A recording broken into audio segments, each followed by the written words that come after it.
This is the Garrett ACE 400, which is ideally suited for finding coins, jewelry, and relics. The ACE 400 includes iron audio to help identify discriminated iron targets, digital target ID with a large 0 to 99 scale for more target information, a 10 kHz frequency for improved sensitivity on low and medium conductivity targets like gold and lead, an adjustable frequency to help eliminate electrical interference or other detectors in competition hunts, cam locks for increased stem stability, and a sharp, responsive pulse width modulation audio. The ACE 400 includes 3 free accessories: Garrett volume control headphones, an environmental cover-up to protect the control box from rain, dust, and mud, and a coil cover to protect your search coil from scratches and chips during use. Assembly of your new ACE detector is very simple. Loosen the lower cam lock and extend the lower stem. Insert the mounting washers. Connect the search coil to the stem and hand tighten the wing nut. Loosen the upper cam lock. Insert the S stem with the control housing.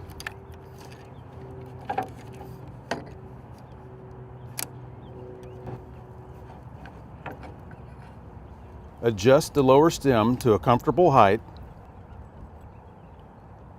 and hand tighten the cam locks. Wrap the coil cable snugly around the stem with the first turn over the stem. Insert the coil connector into the control housing connector and hand tighten. The arm cuff can be adjusted by removing the screw on the bottom and mounting the 2-piece cuff to the other hole.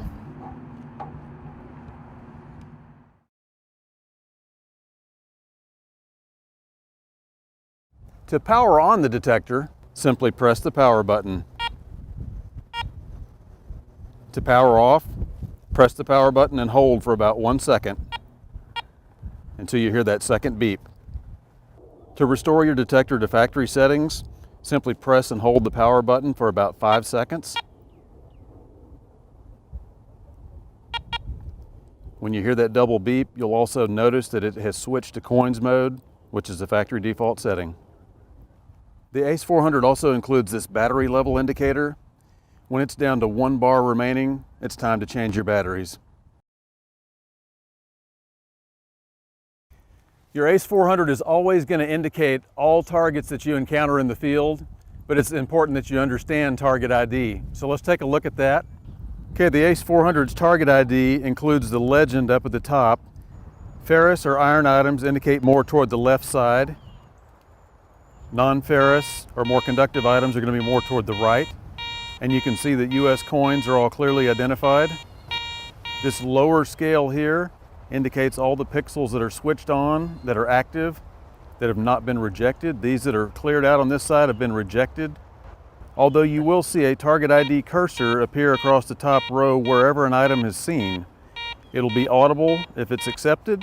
If it's rejected, it will not be audible, but you will still see the cursor. So I've got a target on the ground here. We'll go over this coin and you'll see what I'm talking about. You can hear the audio and you can see the target ID cursor at the top. That pixel indicates the probable target identity. This digital target ID is a more precise value of the ID cursor it corresponds with on the upper scale. 85, 86, that's giving you a little more precise target information. You'll also notice that the depth is indicated in 2-inch increments.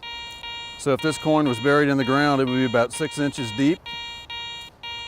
So you've got your target ID cursor, you've got your digital target ID, and you've also got your depth, all showing on the ACE 400. One thing to note on the depth indication, items that are very tiny, much smaller than a coin, may actually be sitting shallower than what they show. Other way around, items that are very large, much larger than a coin, may actually be deeper in the ground than what they indicate on the screen. So keep in mind that it's based on coin-sized objects. Also, for your digital target ID, it's important to note, get your target centered, pinpointed as best you can. If you have your target very well centered and you keep your coil swing very level and flat above the target, you're going to get a more precise target ID. The ACE 400 makes 3 distinctive tones based on a metal's conductivity. I've got 3 targets laid out here on the ground so we can look at these 3 different tones. You can listen to them. So let's take a listen here. Okay, the first tone we've got is a low tone. That's for anything with a digital target ID reading from 0 to 32. We've got a steel washer here for the low tone, so let's listen to it. There's your low tone sound. Next, for the mid tone, I've got a gold ring. Mid tone is anything reading from 33 to 75. There's your mid tone sound. Finally, for high tone, anything reading 75 or higher on your target ID, I've got a silver coin here. There's your high tone or your bell tone. And let's go back over the other 2 real quick so you can hear them. High tone, mid tone, low tone. One of the powerful features about the ACE 400 is the inclusion of iron audio on this machine.